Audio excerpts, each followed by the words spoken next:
Um tweet da jornalista Marina Rossi viralizou na última semana e gerou polêmica. Ele dizia o seguinte: como manter o casamento durante a quarentena?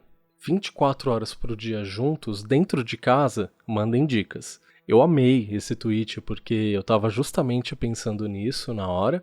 Teve quem concordou e compartilhou dessa aflição com ela. Teve gente que riu e teve gente que contestou e falou: como assim? Você casa com alguém que você não quer ficar perto, que você não consegue, passar um período de quarentena junto? Eu não acho que essa questão tem uma resposta fácil.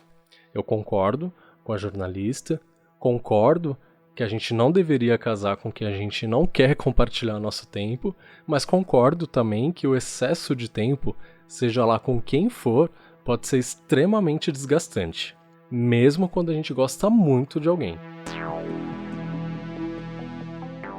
E, para falar sobre isso nesse episódio, eu meditei sobre o arcano maior de número 6 do tarô, que além de falar das uniões amorosas e sexuais, fala também de escolhas, dilemas, conflitos que todos nós temos.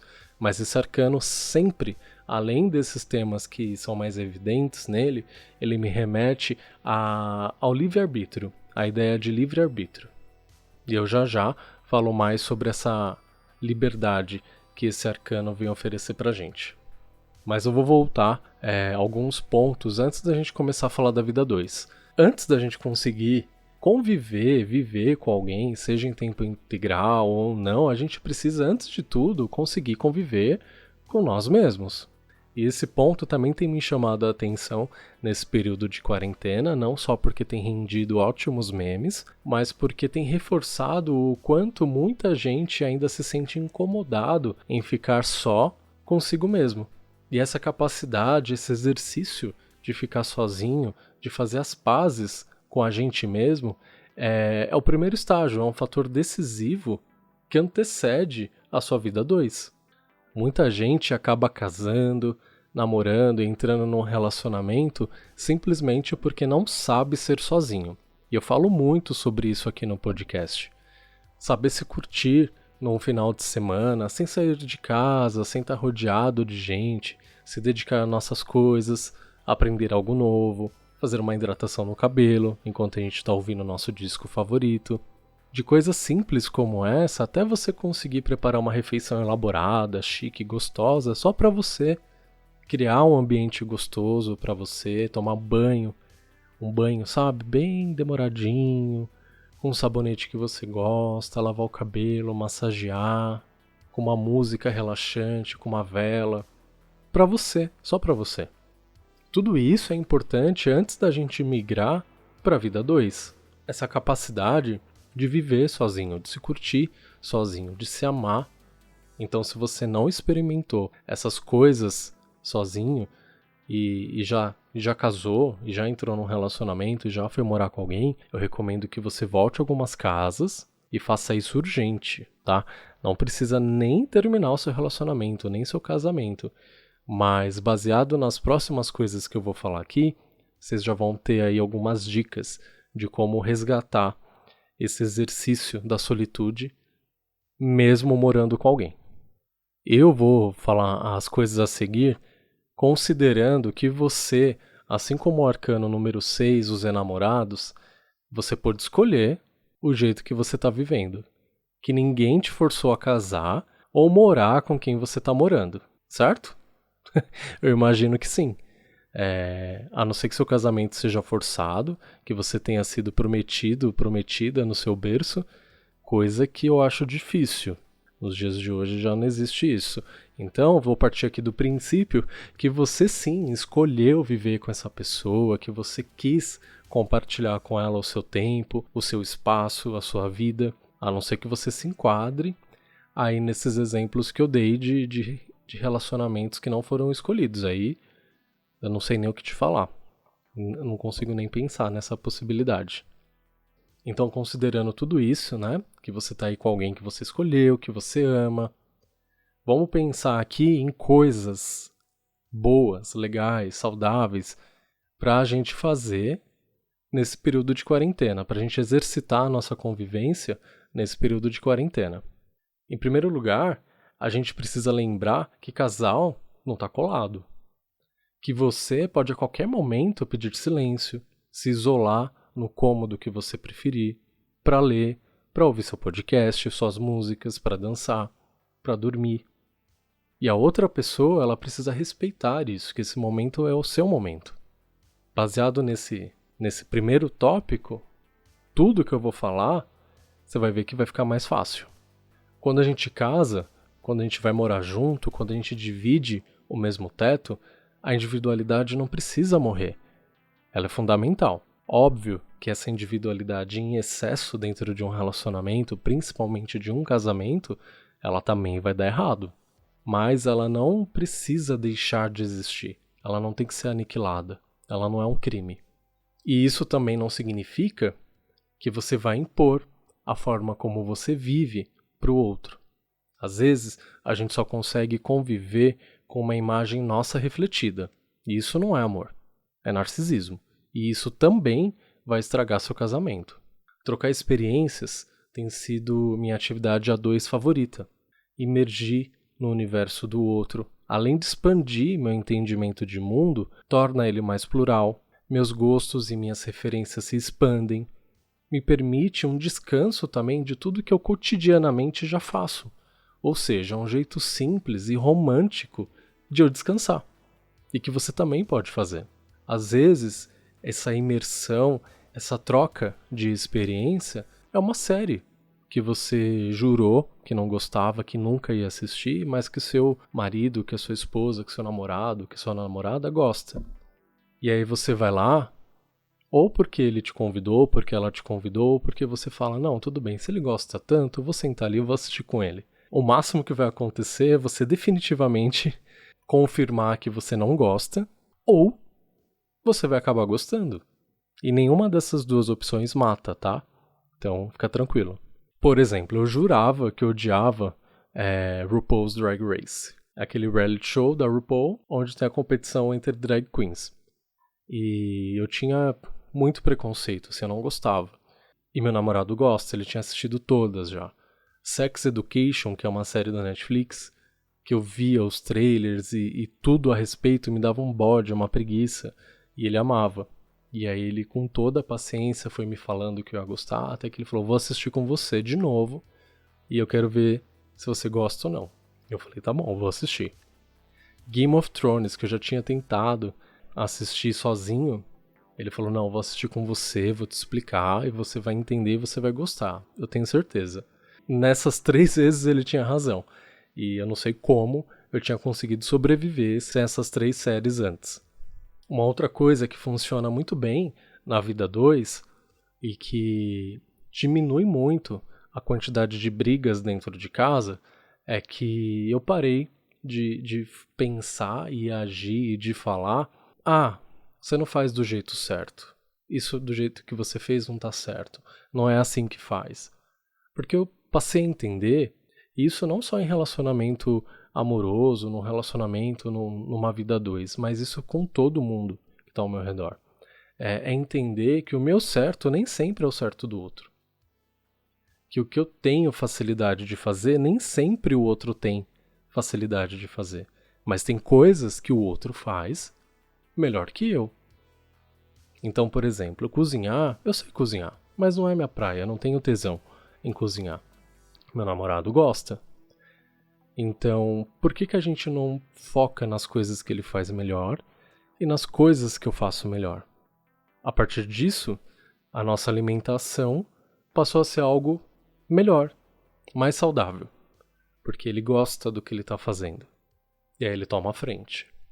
Agora, por outro lado, organização não é com ele. Limpeza, manter a casa organizada, bonita, não é muito a praia dele. E é uma coisa que eu faço muito naturalmente, que eu gosto de fazer. Então eu faço. Eu cuido da limpeza, dessa manutenção, da organização, da estética da casa, porque é uma coisa que eu faço, entre aspas, até melhor. Roupa, por exemplo, eu lavo roupa melhor do que ele. Ele até tentou, não deu certo, então eu lavo. Ele não fica sem roupa limpa, nem eu. Eu não fico me alimentando mal. Então cada um foca naquilo que gosta de fazer. Mais do que fazer melhor, é gostar de fazer o que está fazendo. E aí as tarefas automaticamente vão se dividindo, não porque tem que ser divididas, mas porque cada um vai tomando responsabilidades e vai tomando a frente daquilo que gosta de fazer. Aí fica mais leve. Porque se relacionar não é só sobre sentir, né? Não é só sobre paixão, não é só sobre emoção. A gente precisa, às vezes, como esse momento que a gente está passando, de ficar fechado com a mesma pessoa o dia inteiro, todos os dias, colocar a nossa cabeça para funcionar. Pensar com mais calma, ser mais racional nesses momentos, porque senão a gente entra no automático sempre, a gente entra na reprodução de ficar cobrando que o outro seja algo que ele não é.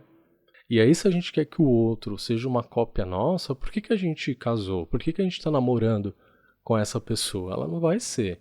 E se ela vir a ser, se ela se permitir transformar numa cópia sua, eu te garanto que quando isso acontecer, quando você conseguir descaracterizar totalmente a outra pessoa, você não vai mais querer ela. Porque a gente quer aquilo que a gente não é, a gente vai se atrair sempre pelo aquilo que a gente não tem, pelo diferente. E se você transforma o outro em você, perde a graça. Então valoriza o que o outro tem, enxerga as diferenças como algo enriquecedor para a relação de vocês. E aí vai ter hora que cada um vai querer fazer suas coisinhas. Nem vai ser algo para fazer junto e nem para o bem comum.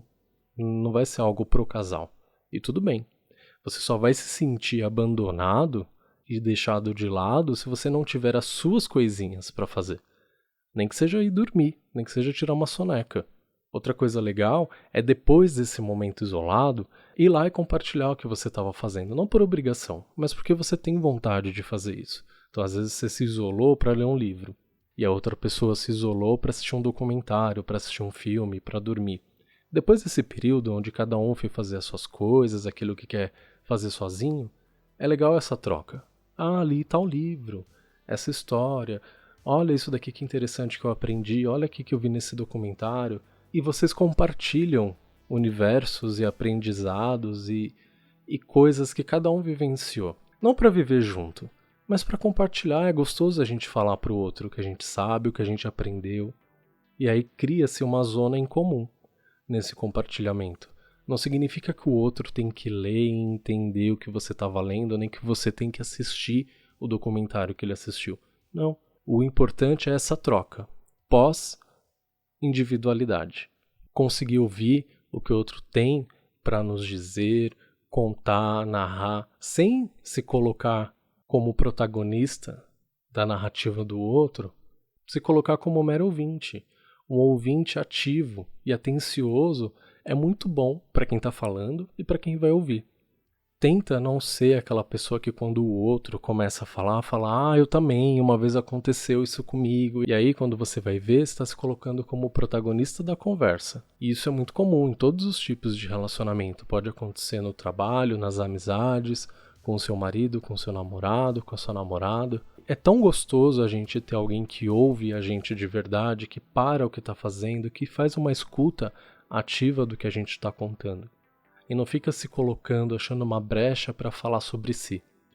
Rir, brincar, se informar a dois, descansar, cuidar do lar que vocês compartilham, escolher um novo lugar do sofá, da planta, sem brigar.